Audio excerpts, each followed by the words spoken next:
نزلنا على السوق ونقينا أحلى باذنجان وأحلى فليفلة من شان المكدوس. سوينا موقد للنار وجهزنا هالحطبات وحطينا الطنجرة ونزلنا الباذنجان بقلبها.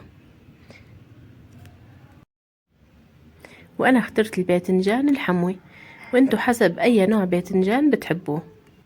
بعد ما نزلناهن منعبيهن مي ومنغطيهن بشقفة كتير منيح، وبعدها منغطيهن بصينية ومنتقلهن.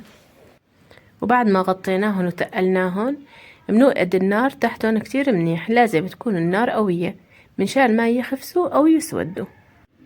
وبعد ما يغلوا بتعيروا لنص ساعة وبتشقوا عليهن، وقد ما فيكن خلوا النار قوية تحتهن. وأخدوا تقريبا 3/4 الساعة وقت لحتى استووا. وبس نقيم باذنجانية منشوفها كيف استوت، بس تقشر القمعة تبعها بتكون استوت بهذا الشكل، معناتها الباذنجان استوى وصاروا جاهزين لنقيمهم عن النار. قمنا الباذنجان عن النار وكبينا منه المي اللي انسلقت فيه ومنغسله، منغسله منكب المي عنه لحتى تصير ميته بيضة وصافية صافية كتير منيح. وقد ما غسلتوه كل ما بيطلع لون المكدوس فاتح. ولازم وقت بدنا نبلش نقيم القمعة عنه يكون بارد تماما. بهذا الشكل عم نقيم قمعته ومنصفن بصواني.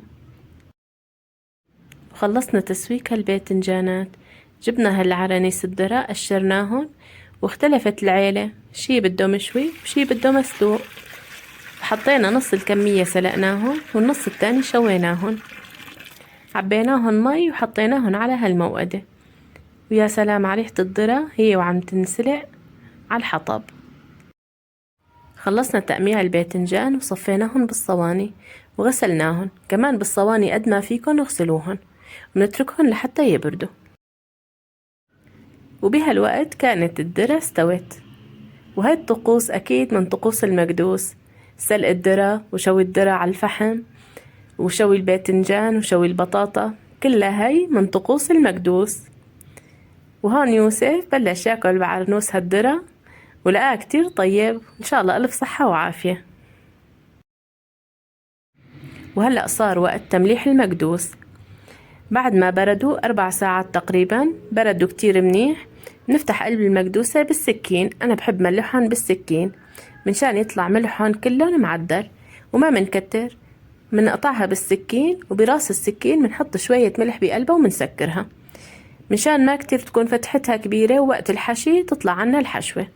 ومنجيب شبك منحط عليه قطعة قماش نظيفة ومنصفهم بهذا الشكل، منصفهم على قياس بعض كلهم بنفس الاتجاه منشان وقت بدنا نقيمهم ما يعذبونا.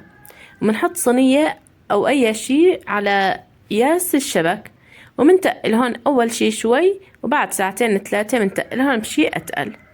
وهلأ وقت الفليفلة، كل 20 كيلو باذنجان بدهن 15 كيلو فليفلة وكيلو جوز. غسلت الفليفلة وقطعتها ونشرتها يومين بالشمس، نشفتها. بعد يومين حضرت التوم، كل 15 كيلو فليفلة بحط لهم راس توم، وبلشت أطحن الفليفلة على ماكينة اللحمة مع التوم. وفيكن تطحنوهن على محضرة الطعام أو تفرموهن فرم ناعم على إيدكن، بس هاي الطريقة أسهل وأسرع. طحنا الفليفلة مع التوم وحطينا الجوز، فرمنا الجوز وحطيناه فوقن وملحتن وقلبناهن، وانتو بتتحكموا بالملح. وهذا الباذنجان بعد يومين بعد ما صفوا من المي وصاروا جاهزين للحشي. مكان ما فتحنا الباذنجانية وملحناها نفس المكان نفتحها ومنحط بقلب الحشوة. وانتو حسب الرغبة بتحبوا تعبوها أو تخلوها وسط أو تدعموها.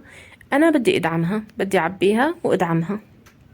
ولازم تحشوا بالملقة منشان تدل الباذنجانية نظيفة من برا وما يجي عليها قطع فليفلة ويصير منظرها مو حلو.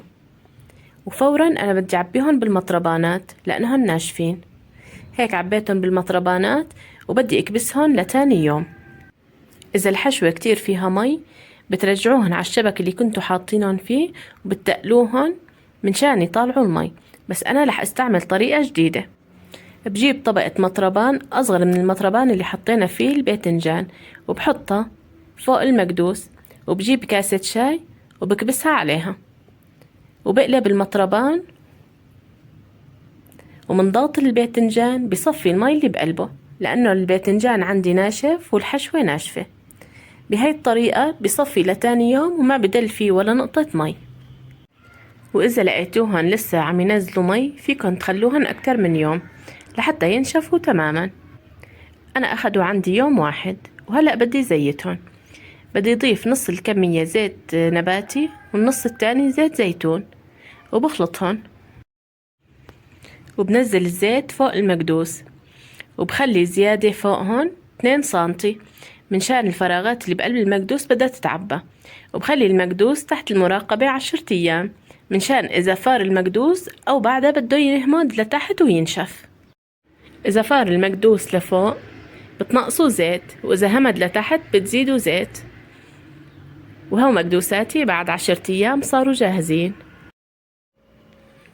لونهم أبيض وفاتح والحشوة مدعومة، وصاروا جاهزين للأكل.